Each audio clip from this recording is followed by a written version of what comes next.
I met Nathan Sobo when I started working at Pivotal a year or two ago, and he ran off to join some startup company, Grocket, a while back, and I never see him anymore, so I figured the only way I could get to see him is if I actually had him come do a talk at the conference. So hey, Nathan.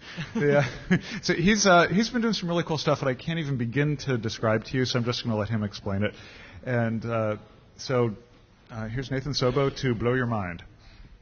Hopefully I'll be able to be... Oh, thank you. Hopefully I'll be able to begin to describe it to you. So first I'm just going to start off with a little video of the interaction model that drove out all the thinking that's going to be presented in this talk. So this is Grocket as it existed last night, and this is the CEO and me in the game. And the interesting thing about Grocket is that it's all Comet. So that means that we're pushing events as users are interacting collaboratively about what these users are doing down to the client on the fly. And so the client needs to be able to respond to these things in an event-driven fashion. Now, that's a little bit harder than the asynchronous model, because in an asynchronous model, you have a prayer of making a request, having the server do a bunch of queries to the database, assemble a web page, and send it to you. But as soon as you're having events flowing at your browser, basically rendering server-side would mean like rendering a little chunk here, a little chunk there. Things get out of control really quickly. So what we ended up doing is actually doing every bit of the rendering on the page you see directly in the browser. That way, when we can respond to a flexible number of events and just go ahead and render whatever we need to render or modify the DOM as needed. So how do we model that? We ended up choosing a relational model. The reason that we chose a relational model is we actually built a relational model in the browser. The reason we did that is that the relational model has really good properties as far as working with mutating models across a wire. So a great thing about relations is you don't need pointers to collections or anything like that. You just use foreign keys, right? If you want to put an object in a set, do a create. It's scalar valued. You can just put it right into the client-side model in this case. So each time one of these discussion messages is created, that's just a scalar valued tuple being created. You want to move something from one set to another, again, it's just an update. All you need is a table name and an ID. You can do whatever you want to do. So it's this really flat, really easy to serialize and move across the wire model and way of thinking about things. And it's in the database, it's in the application server, and now it's in the browser, so you have this beautiful parallelism at all three levels. But it's also difficult to work with, right? You are dealing with all these sets, hash tables in this case, full of things that are indexed by ID and maybe have other indices. They have foreign keys to each other. We don't have a real pointer graph. So what we ended up developing over time, and this is sort of the pinnacle of it at this point with what I'm going to show you, is a system for working with relational models directly in the browser. So it's called June, and the most primitive object in June is the set. So I'm going to show you June with a simple domain model of pets, users, and species. So in June, you define a set like this. June defines set. It's named pet. And then here we declare all of its attributes, and they're typed. So a pet has an ID, a name, an owner ID, and a species ID. Similarly, here we define the species set, an ID, name, and a class ID, class being like phylum, etc. Phylum, order, kingdom, I don't remember the order of it all. And then there's user, which has an ID and a name. So set is basically exactly synonymous to a table in a relational database. I'm just using the mathematical vocabulary from the relational algebra. So let's go ahead and get started. Sets contain tuples. So I'm going to show you tuple creation and manipulation. So here we have user. And I can go ahead and create a tuple. Oops, don't do that. So I'm going to create a tuple with the ID of Barbara and the name of Barbara.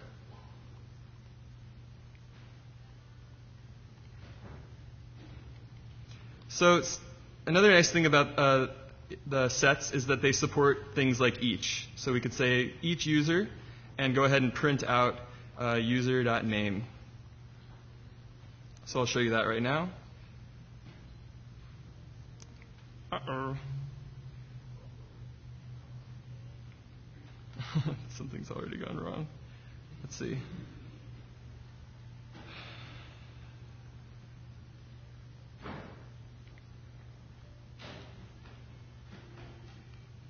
Oh, one error. Haha.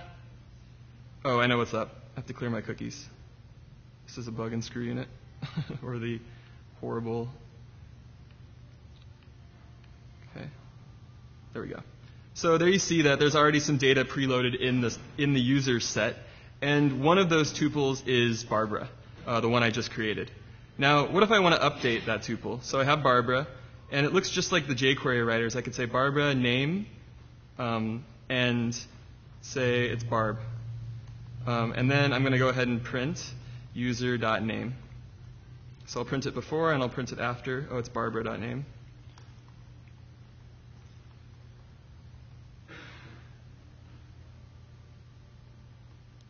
You can see start out with Barbara, and then it becomes Barb. So that's not really particularly interesting, but it is sort of the basic facility of any relational model that you can work with the tuples and you can insert and also remove things. So finally, I'll show you remove, Barbara.destroy. We could also say user.destroy, or excuse me, remove Barbara, but this is more convenient syntax.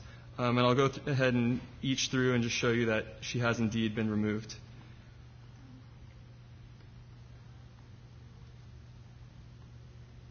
So you can see here, let me get rid of some of the other printing, actually, it'll be harder. So, yeah, Firebug is in the way for sure. Okay, and we're printing her name up here still. Let me get rid of that.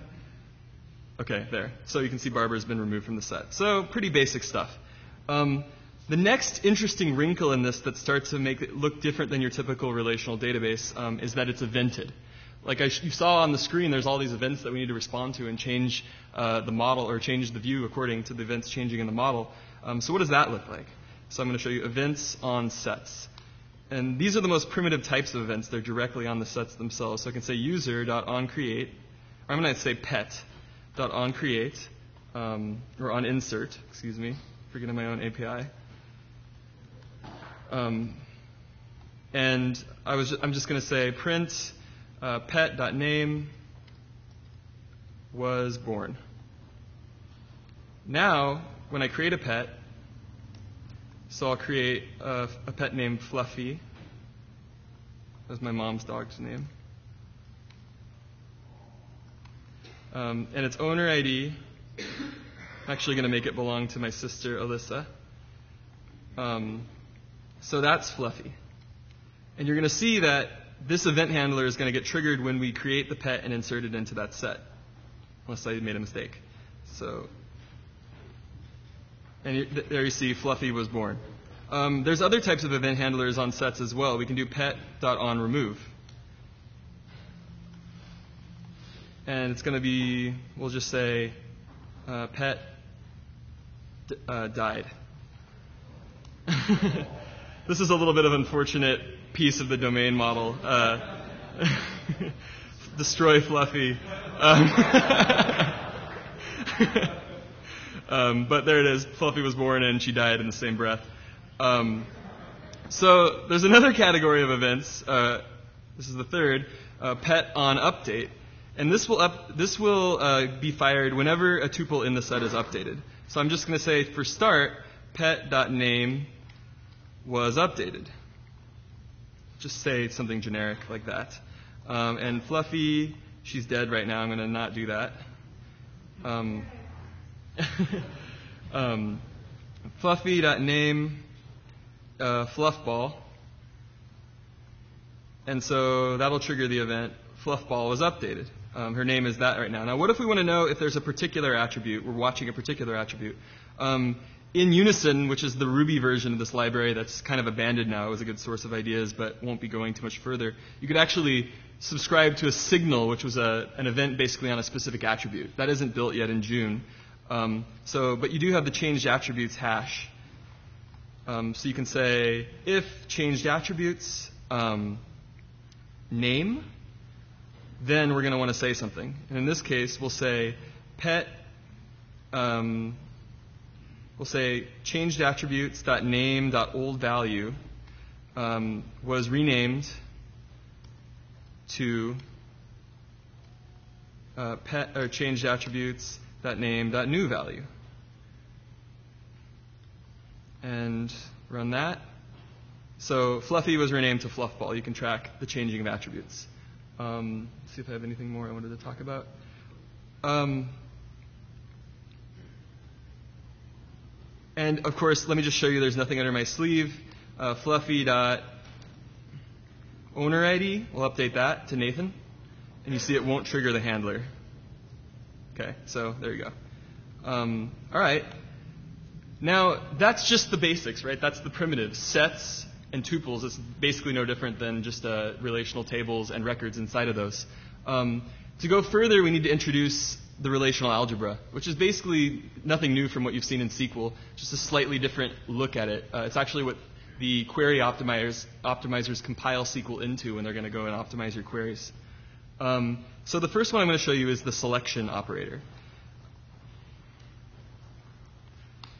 So what if we want to get only a subset of the pets? Like, say, all the pets that belong to Steph. So I say var Steph's pets. And that's going to equal to pets where pet owner ID is equal to Steph.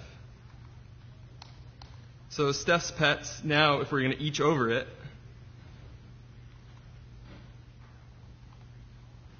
we'll say print Steph owns pet.name. And this will print out a subset of the pets. So Steph owns Cleo, Dodo, and Blue.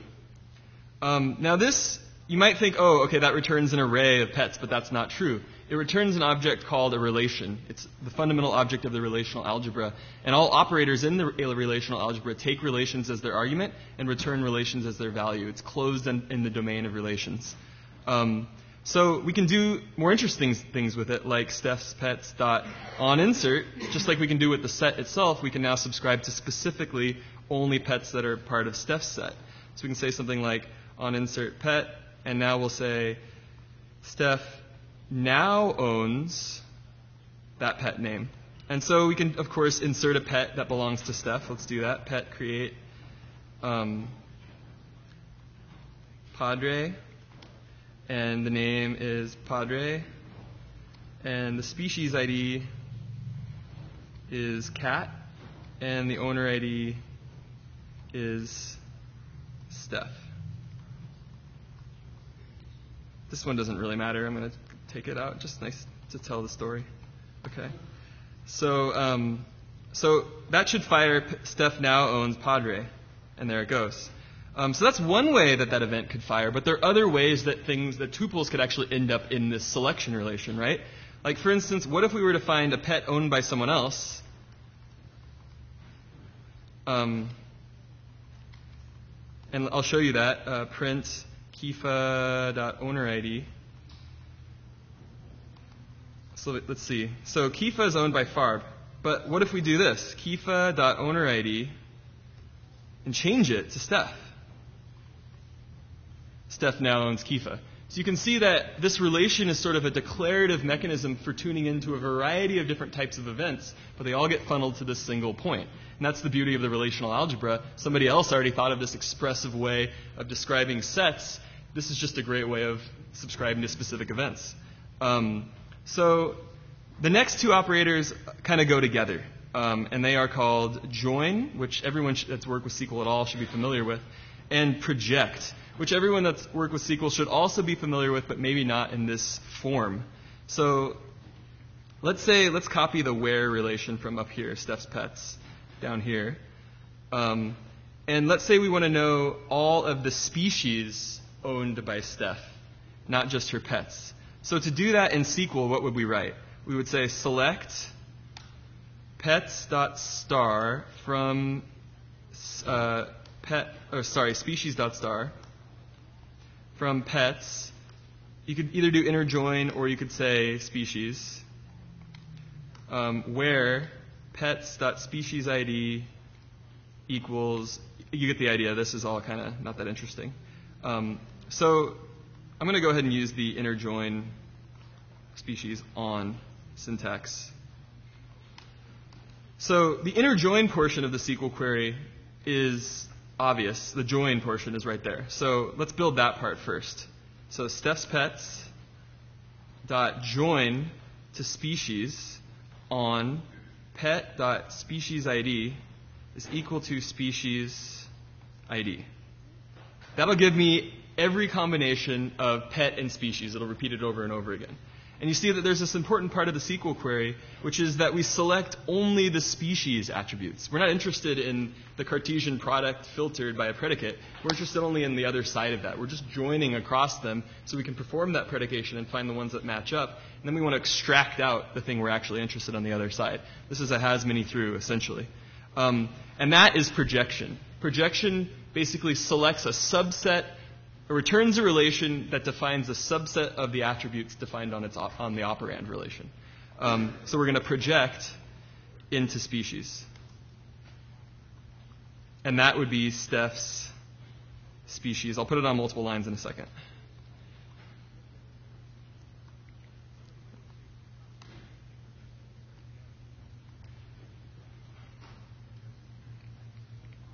Okay. And let me just each over that so we can get a sense of that working. So Steph's species, again, this is an object, not an array or anything. It's good for running over and over again. The domain model can mutate in the future. This will always remain coherent. That's a nice property of it. So each, and there's also map, but map isn't useful for demonstration purposes. Species, and we can say here print Steph owns A. Species dot name. And let's run that.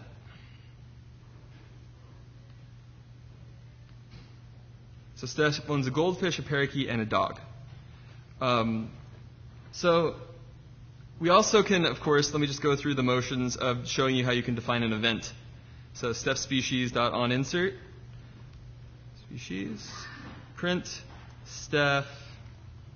Let me copy it from above. Oops.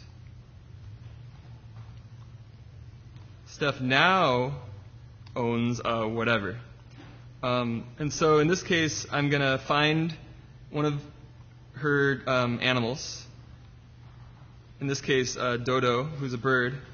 And I'm going to reincarnate the bird as a cat.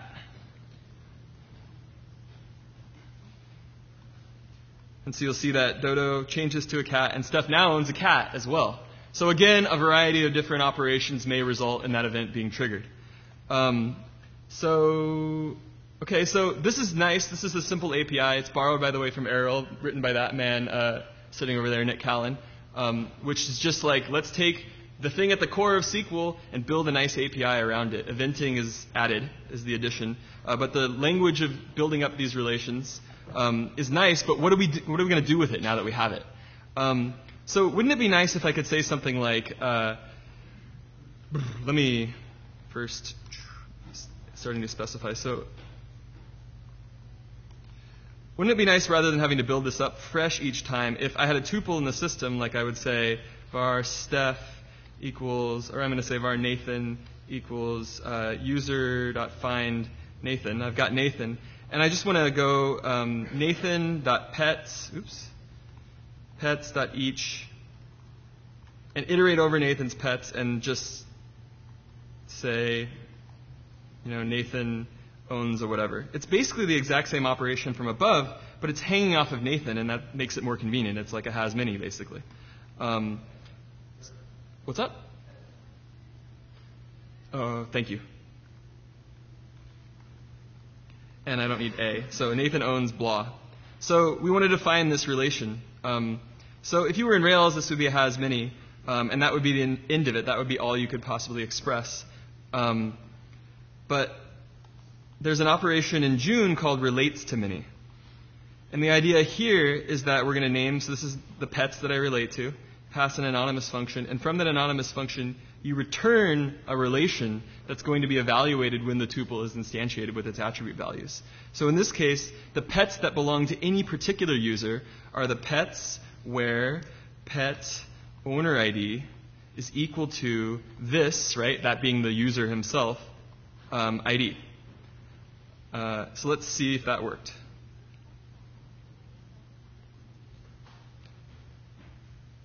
And so there you can see those are all of my pets. So now, of course, this is a lot to write. But you don't need to write this. You can always write has many, right? And has many is actually a macro that's basically written in terms of relates to many. So you have the flexible API, and as operators get added to the relational algebra, like left out or join and blah, blah, blah, all the other things. Right now, these are the only 3 I have in June. You'll be able to express arbitrary relations from one tuple out to other tuples and not be limited to what the API designer decided you would have, which was has many and has many through. You can have anything. So has many pets, but you would pass it the option of foreign key name, I hope. And that would be owner ID. Let's see if that works. I'm just going to put an underscore on this one and see, is that right? Yep. So that would be the macro that would build that. It's actually not that much shorter than the other thing. What else though? What if I want to get all of the pet species owned by Nathan? So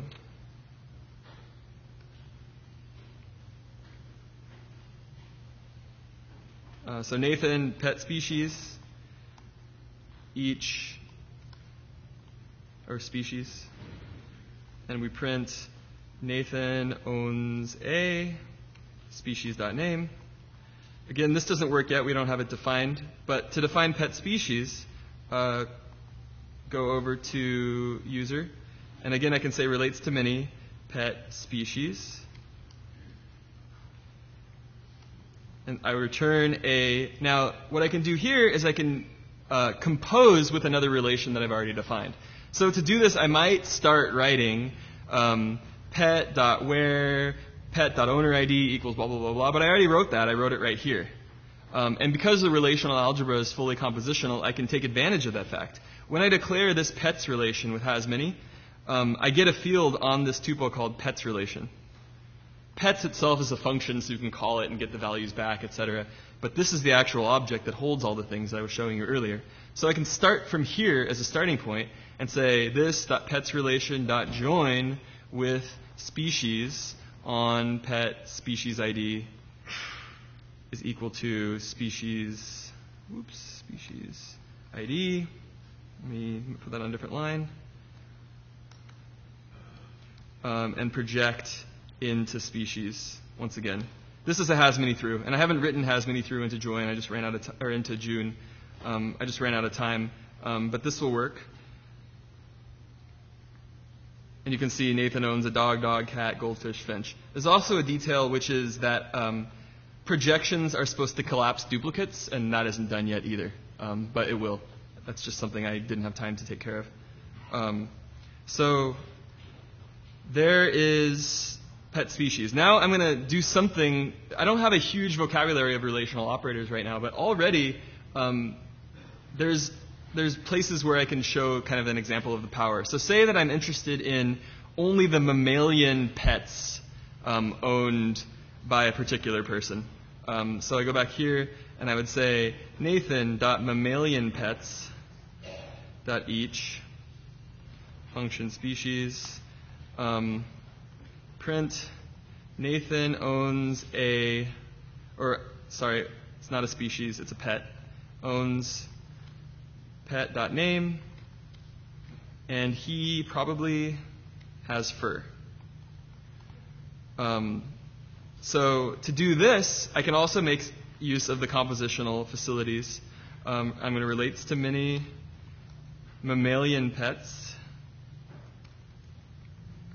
And from here, I'm going to return, okay, what do I need?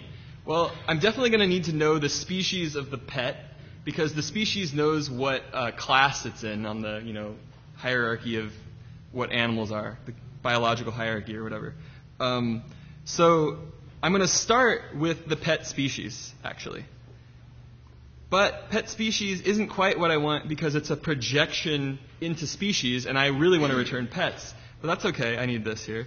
I can do pet species operand. So that's the operand of that projection that I want to get access to. That's the raw join that has all the compositions. Now I can do a where, and I say species.class ID is equal to mammal. That'll filter out only those combinations of pets and species that have this mammalian species on the other side. And then I can project project back in to pet. So I kind of went out with a join to get the little piece of information I'm interested in and hop back into pet. And let's see. Uh-oh. Thank you, pet species relation. And there, you see, I only get the cat and the two dogs, Benji, Fido, Malthion. So that's basically the whole idea of the thing on the client side. It's a relational model, events flow through it, but there's an extra added twist now, which is we need to have a relationship, obviously, from the client to the server. And I think this is a really big emerging problem. We've got jQuery, we've got Sprout Core, all these different tools that gives us a good power over the DOM, finally. But now, when we're rendering views on the server, life is easy, because all we need to do as we're rendering that view is just reach into the database and grab everything we need. When we're rendering a view on the client side, the critical problem is getting the data from the server to the browser. And so what June is going to allow you to do, and this is all very immature, like some of this stuff was done just this week, is to treat the application server like a relational database and query it. So for that, I'm going to show you. Going to hop over here. So here's just a simple little application that's running against a Ruby-backed application server. And we have the same domain model recapitulated on the other side. So you can see pet.rb is there. There's not much hanging off of it. User.rb, I'll get to in a second. Species.rb. You can see it's the same exact domain model. But let's look at user.rb. So actually, let me come back to this. But anyway, here's user.rb. We'll come back to it in a second. So what I can do from pets.js here, here's the onload handler. I've got pointers to those three divs that are going to hold my lists. And I'm going to define a remote repository. So remote equals june.remote, and I'm just going to say /domain. So there's going to be a security model onto us, and so just suspend your security worries for a second. I'll talk about it in a second. Just let's think about this. So this gives me access basically to the entire database on the application server. So now I can do something like set up an event handler, user.onInsert. And I'm just going to, let me look at my notes real quick. So I'm going to append to the users div another little div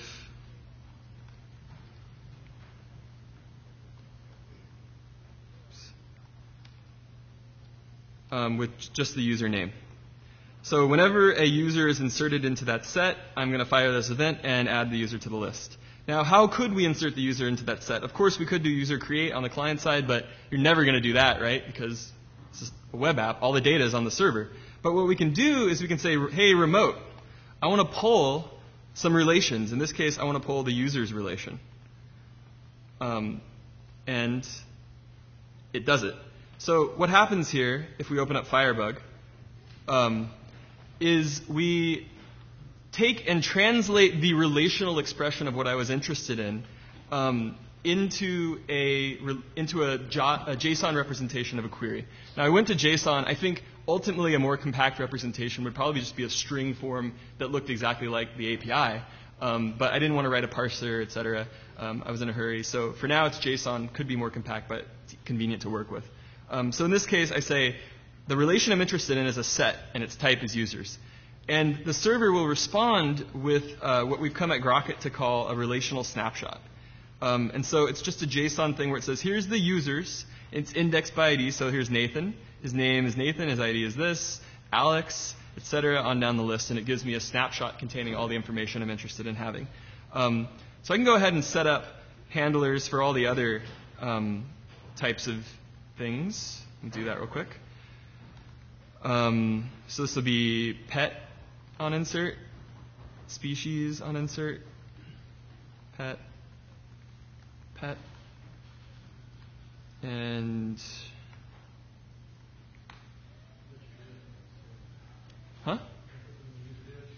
oh, thank you.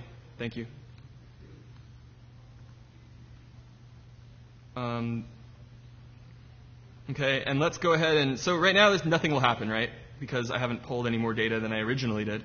But let's just add those queries into the list. So I want all the pets and all the species. Give me everything. And there it is, everything.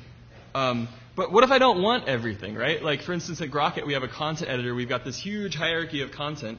We do want to do this very tight, rich client-side editing, but we can't send the entire database down to the browser. That's not practical. We want a subset of that data, and we want the browser code to be able to control the exact subset of the data that it gets at any moment as the user is interacting with the system. So that's fine. What if we're interested only in, like what if Nathan is using the system, right? So we say var Nathan user.find. Well, I don't have Nathan yet, so one sec. So once we've done a poll, we can pass it a callback which says execute this code when the poll is done. So in this case, I know that I'm going to have Nathan in my client-side repository by the time I finish this poll. So I say var Nathan equals user.find Nathan. And now I'm interested in polling some additional data. So I'm going to say remote.poll, and I'm going to say Nathan.pets relation, and Nathan.species relation. Forgot the paren. So let's run that. Uh-oh. Wonder what I did wrong here. I dropped it? What?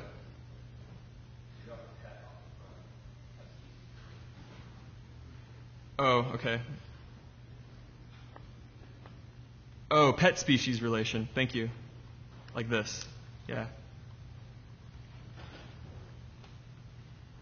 Okay, so you can see here that it doesn't fetch all the data now, right? It's only fetching the subset that I'm interested in. So what does that look like on the server side?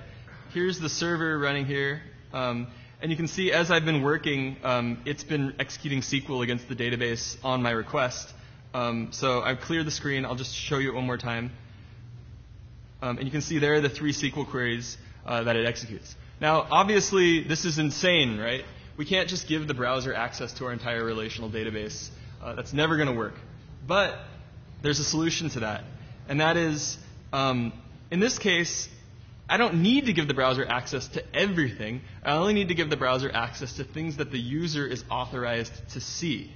And that's actually a subset of the domain. I call it a subdomain. And it turns out that thanks to this relates to many construct, if you look at user.rb, every tuple in the system potentially acts as its own little miniature database, right? This tuple is a database that defines users, pets, and species. So if I run a query where if I refer to users globally, it actually gives me this relation, like a relational view of sorts, then I restrict the user to only seeing things I want them to see.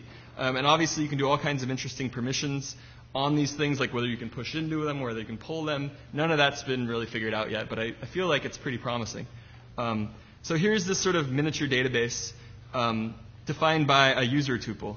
So in this case, let me show you the fixtures. And here we have, here's some users, right? Here's some pets. And then there's friendships. Now, as kind of a hack, this would probably be better. Every user is friends with themselves. And then certain users are friends with certain other users. And we're going to define our security model in this case to be, you can see all the pets and all the species of all the pets that belong to you or your friends. So let's go look at how I define that. That relates to many users, and you can see here that I join through friendships, where I'm the friender, to users on the friendee ID of the friendship being user ID, and then project back into users, or project into users. And that gives me all the users that I'm interested in. And then from there, the pets that are visible it's composed onto the users table.